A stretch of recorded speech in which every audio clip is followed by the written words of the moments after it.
ایک صاحب نے سوال پوچھا ہے کہ بیوی کا مہر نہیں دیا ہوں کیا کرنا ہے، یعنی شادی ہو کے کہہ رہے ہیں کہ کافی عرصہ ہو گیا ہے ابھی تک مہر ادا نہیں کیے تو کیا کرنا ہے، وہ رجوع ہوئے ہیں۔ ہم شیخ محترم سے انشاءاللہ اس کی وضاحت طلب کریں گے۔ جزاکم اللہ خیر۔ جی شیخ محترم، بھائی کا جو سوال ہے کہ بیوی کا مہر نہیں دیا ہوں کیا کرنا ہے، تو ہمارے بھائی سے گزارش ہے کہ مہر ادا کر دے، اس لیے کہ مہر بیوی کا حق ہے جس کے بنا پر وہ شوہر کے لیے حلال ہوتی ہے، اور جب وہ ان کے لیے بیوی جب شوہر کے لیے حلال ہو گئی مہر کے عوض میں پھر مہر ادا نہ کرے تو یہ صحیح نہیں ہے۔ مہر بیوی کا حق ہے، اسے ادا کرنا ضروری ہے، اسی لیے میرے بھائی کو چاہیے کہ مہر فوراً ادا کر دے۔ اب اس سلسلے میں ایک مسئلہ یہ بھی آتا ہے کہ بہت سارے ایسے بھی لوگ ہوتے ہیں کہ بھائی کو تو ابھی احساس ہو گیا اس لیے سوال کیے، کچھ ایسے بھی ہوتے ہیں کہ بیوی کا انتقال ہو جاتا اس کے بعد پوچھتے ہیں کہ میں نے بیوی کا مہر ادا نہیں کیا، اب انتقال ہو گیا تو اب اس مہر اب کیا کرنے کا ہے۔ اب جو باحیات ہیں ان کو تو چاہیے کہ فوراً مہر ادا کر دے، اور اگر کسی کے بیوی کا انتقال ہو گیا اور مہر نہیں دے سکے ہیں تو اس کے بارے میں علماء کرام اور مفتیان کرام یہی کہتے ہیں چونکہ مہر بیوی کا حق ہے، وہ اس کا ہی مال ہے، اب شوہر کے پاس یہ قرضہ ہے، شوہر نے دیا نہیں، تو اب شوہر کو چاہیے کہ وہ مال نکالے۔ اب جب وہ مال نکالے گا تو وہ بیوی کا ہے، تو یہ بیوی کا ترکہ شمار ہوگا، بیوی کا یہ چھوڑا ہوا مال شمار ہوگا اور یہ وارثین کے اندر تقسیم کیا جائے گا۔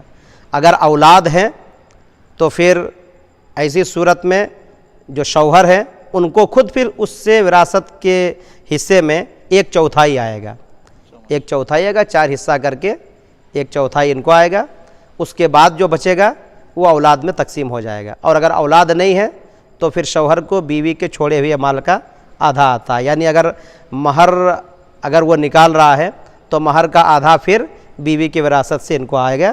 یہ علماء کرام اور مفتیان کرام کا فتویٰ ہے ایسے شخص کے بارے میں جن کی بیوی کا انتقال ہو چکا ہے اور اس کا مہر ادا نہیں کیا گیا ہے۔ واللہ عالم بالصواب۔ جزاک اللہ خیر شیخ محترم۔ یہاں ایک سوال اب یہ پیدا ہوتا ہے کہ شادی کو ہوئے 25-30 سال ہو گئے ہیں، اور مثال کے طور پہ ایک 5,000 روپے مہر جب رکھا گیا تھا، اور موجودہ دور میں تو 5,000 اس زمانے کی جو 5,000 ہیں اب بہت زیادہ رقم ہوگی۔ مثال کے طور پہ جب 5,000 روپے تولہ سونا آتا تھا اب تو 50,000 روپے تولہ آ رہا ہے، تو کیا صرف 5,000 وہ اس وقت ادا کرے گا، یا پھر سونا وغیرہ کے اعتبار سے یا کرنسی کے اعتبار سے جو اب بڑھ گئی ہے تو اس اعتبار سے اس کو ادا کرنا ہوگا؟ تھوڑا اس کی وضاحت کریں۔ دیکھیے، اس سوال کا صحیح جواب تو بڑے علماء کرام اور مفتیان کرام ہی دے سکتے ہیں، لیکن جہاں تک میں سمجھتا ہوں کہ یہ ایک قرضہ ہے اور قرضہ جتنا لیا جاتا ہے اتنا ہی ادا کرنا ہے۔ اب چاہے اس کے لیے کتنوں بھی سال گزر گیا، اب ہم کو قیاس کر کے پھر اس کے اندر بڑھوتری نہیں کرنے کا ہے۔ اگر مثال کے طور پر آج اگر 5,000 روپیہ مہر کسی نے اپنے بیوی کے واسطے طے کیا ہے، آج سے 15 سال کے بعد اگر کیا کہتے ہیں کہ یہ 5,000 کا جو وقت ہے نا، ابھی جو 5,000 قیمت ہے اس کا ویلو اس ٹائم اور زیادہ بڑھ جائے گا تو اس کو اس زمانے کے حساب سے زیادہ 7,000 یا 8,000 دینا چاہیے، ایسا میرے خیال سے نہیں ہے۔ 5,000 اگر مہر طے کیا گیا ہے تو اتنا ہی اسے مہر دینا چاہیے۔ واللہ عالم بالصواب۔ جی جزاک اللہ خیر شیخ محترم۔